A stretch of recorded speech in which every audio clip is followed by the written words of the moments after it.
నేడు త్రిసభ్య కమిటీ సమావేశం. గులాబీ బాస్ వచ్చేనా? గులాబీ బాస్ ఎందుకు వస్తాడు? రాడు.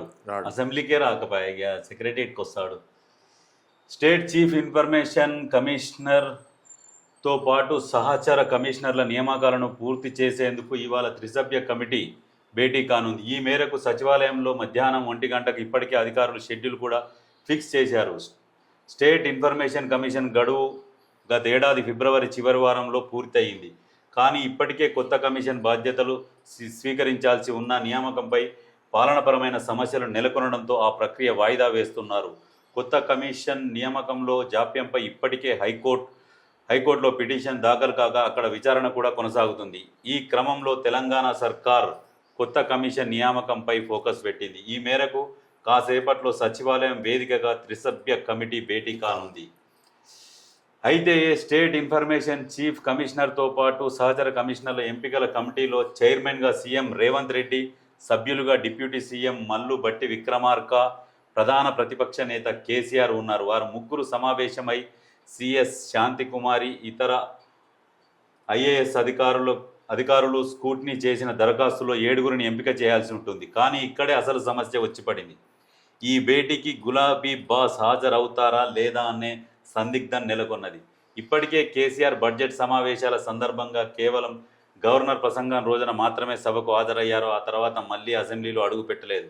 అనంతరం రాజ్భవన్లో గవర్నర్ జిష్ణుదేవ్ వర్మ ఇచ్చిన తేనేడి బిందు కూడా డుమ్మా కొట్టిన విషయం తెలిసిందే. అదేవిధంగా అసెంబ్లీ సాక్షిగా సీఎం రేవంత్ రెడ్డి, ప్రధాన ప్రతిపక్షగా నేత ఉన్న కేసీఆర్ బీఆర్ఎస్ ప్రభుత్వ వైఫల్యాలను ఎండగడుతూ మాటల దాడికి దిగారు. ఈ మొత్తం పరిణామాల నేపథ్యంలో ఆర్టీఐ కమిషనర్ల ఎంపిక సమావేశానికి కేసీఆర్ రావడం అనుమానమేనని అటు అధికార పార్టీలో ఇటు బీఆర్ఎస్లోనూ జోరుగా చర్చ జరుగుతోంది. ఒకవేళ కేసీఆర్ సమావేశానికి హాజరైతే ఆయన ఇచ్చే సలహాలు తీసుకునే అవకాశాలు ఉన్నాయి. రాని పక్షంలో సమావేశానికి గైహాజరయ్యారని మినిట్స్లో నోట్ చేసి స్టేట్ చీఫ్ ఇన్ఫర్మేషన్ కమిషనర్తో పాటు సహచర కమిషనర్ల ఎంపిక ప్రక్రియను పూర్తి చేసే ఛాన్స్ ఉంది. కాగా చీఫ్ ఇన్ఫర్మేషన్ కమిషనర్ పోస్టుకు ప్రస్తుత సీఎస్ శాంతికుమారి సహా పలువురు ప్రముఖులు పోటీ పడుతున్నట్లు ప్రాథమికంగా తెలుస్తుంది. మరి ఏడొస్తాడు గులాబీ బాస్? రాడు, అసెంబ్లీకే రాడు. ఇక వచ్చి రేవంత్ ఎదురుగా కూర్చొని రేవంత్తో మాట్లాడతాడులే, కళ్ళల్లో కళ్ళు పెట్టి చూసి. ఆ ధైర్యం లేదు, రాడు, పక్కా రాడు. వాస్తవానికి వచ్చి ప్రభుత్వానికి సహకరించాల్సిన అవసరం ఎంతైనా ఉంది, కానీ మరి ఎందుకు సహకరించారు? బురద జల్లుడే వీళ్ళ పని, టార్గెట్. నిన్న చూడు హెచ్సియు దాని మీద అల్లర్ల మీద ఏవేవో వీడియోలు క్రియేట్ చేసిర్రు, ఎక్కడియో వీడియోలు తీసుకొచ్చిర్రు, పెట్టిర్రు రకరకాలుగా. ఎవరిని ఇన్ఫ్లుయెన్సర్స్ను కూడా కొని వాళ్ళతో కూడా మాట్లాడిచ్చిర్రు. లాస్ట్కి ఏమైంది? ప్రజలే వ్యతిరేకించారు. బీఆర్ఎస్ సోషల్ మీడియాని ఎవరు నమ్మలే. ప్రజలు స్వచ్ఛందంగా పోస్టులు పెట్టిర్రు. యువతకు ఉపాధి అవకాశం కల్పిస్తా అని ప్రభుత్వం ముందుకొస్తే దాన్ని మీరు ఎందుకు వ్యతిరేకిస్తున్నారు అని చెప్పేసి, ప్రభుత్వ భూమిని ప్రభుత్వము టీజీఐఎస్సీకి అప్పచెప్తే మీకేం అభ్యంతరం? ప్రతిపక్షాలకు అడవులు నరకొద్దు అని జరసేపు ఫస్ట్ ఏమన్నారు, అవి హెచ్సియు భూములు అని చెప్పేసి కొట్లాడారు. తర్వాత కేటీఆర్ వచ్చి ఏమంటాడు, నేను ఈకో పార్క్ చేస్తా అన్నాడు. ఫస్ట్ టైం హెచ్సియు భూములు అన్నాడు ఆయన, అని మళ్ళీ తర్వాత ఈకో పార్క్. హెచ్సియు భూములను ఈకో పార్క్ ఎట్టే చేస్తాడు? అవును, మరి ఇవన్నీగో తెలియదక్క పనులు. ఎంతసేపటికి ప్రజల అలజడి సృష్టించి పబ్బం గడుపుకుందామని చూస్తారు. నిజంగా ఇప్పుడు ఆల్రెడీ సుప్రీంకోర్టు స్టే ఇచ్చింది. స్టే ఇవ్వగానే దానికి పెద్ద సంబరాలు. సుప్రీంకోర్టు స్టే ఇచ్చింది. స్టే అంటే ఏంది?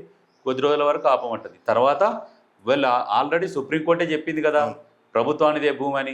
కాకపోతే అందులో ఏమేమి ప్రాణ నష్టం జరుగుతుందని చెప్పేసి దాని మీద విచారణ జరిపినాక ఆ స్టే కొనసాగించాలనా లేకుంటే స్టే రద్దు చేయాలనా అనేది సుప్రీంకోర్టులో ఉన్న అంశం. అది ఇంకొక విషయం ఏంటంటే సజ్జన్, ఎప్పుడు కానీ ప్రతిపక్షాలు కూడా కొంత సహనం పాటించాల్సిన అవసరం ఉన్నది. చాలా తీర్పిచ్చిర్రు.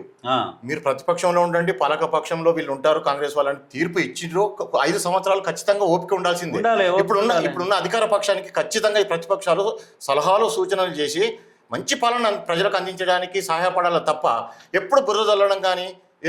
ఇంకొకటి ఏంటంటే ఫ్రస్ట్రేషన్లో పోతూ ఉన్నారు. మా అధికారం పోయింది, వేరే వాళ్ళకి అధికారంకి వచ్చిన ఫ్రస్ట్రేషన్లో పోతా ఉన్నారు. ఇది సరైన పద్ధతి కాదు.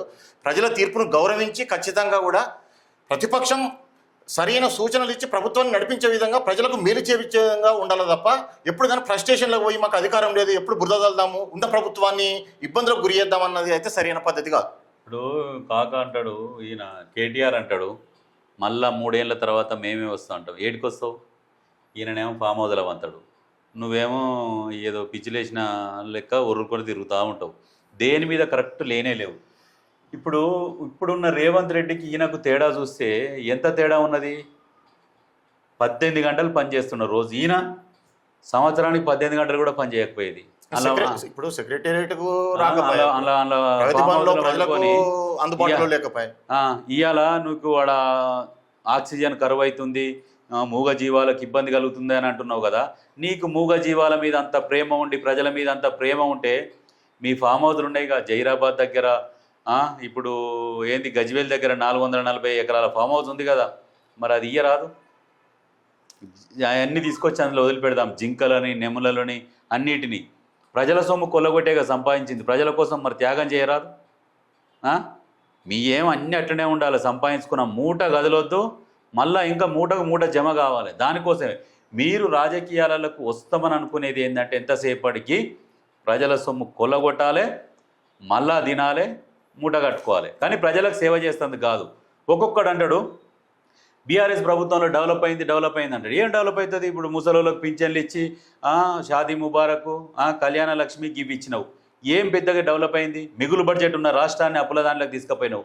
ఇప్పుడు వచ్చిన ఆయనకు ముళ్ళ కిరీటం పెట్టినట్టు పెట్టి కుసుర్రు, ఆడ బడ్జెట్ లేక 1 by 1 చేసుకుంటూ వస్తాడు. మీరు మళ్ళా జన్మల రారు, గుర్తుపెట్టుకోరి. మీరు అధికారం అనేది మీకు అది ఒక కళ. అయినా కానీ కేసీఆర్కు ఆరోగ్యం కూడా సహకరిస్తలేదట. ఇంకొక రిటైర్మెంట్ కూడా ప్రకటించే ఆలోచనలో ఉన్నాడు. విషయం ఏంటంటే సజ్జన్, వాస్తవంగా సుప్రీంకోర్టు కూడా ఇది ప్రభుత్వానిదే అని ఇచ్చిన తర్వాత మళ్ళా హెచ్సియు భూములని వీళ్ళు ఆర్గ్యుమెంట్ చేయడం కూడా సరైనది కాదు. ఇంకొక విషయం ఏంటంటే ఈ ప్రభుత్వం కూడా టీజీఐఎస్కి ఇచ్చిన తర్వాత అది కూడా వాళ్ళు యాక్షన్ చేస్తే తర్వాత వాళ్ళు ఏ కంపెనీని ఎస్టాబ్లిష్ చేసినా కూడా వాళ్ళకు నిరుద్యోగులకు ఉద్యోగ అవకాశాలు వస్తాయి. ప్లస్ మన స్టేట్ గవర్నమెంట్ కు ట్యాక్స్ రూపంలో కొన్ని కోట్ల రూపాయలు ప్రతి నెల జమ అవుతా ఉంటాయి. అయితే ప్రజలకు ఉపయోగపడే కార్యక్రమాన్ని వీళ్ళు కూడా ఈ ఇబ్బందులను గురి చేయడం సరైనది కాదు.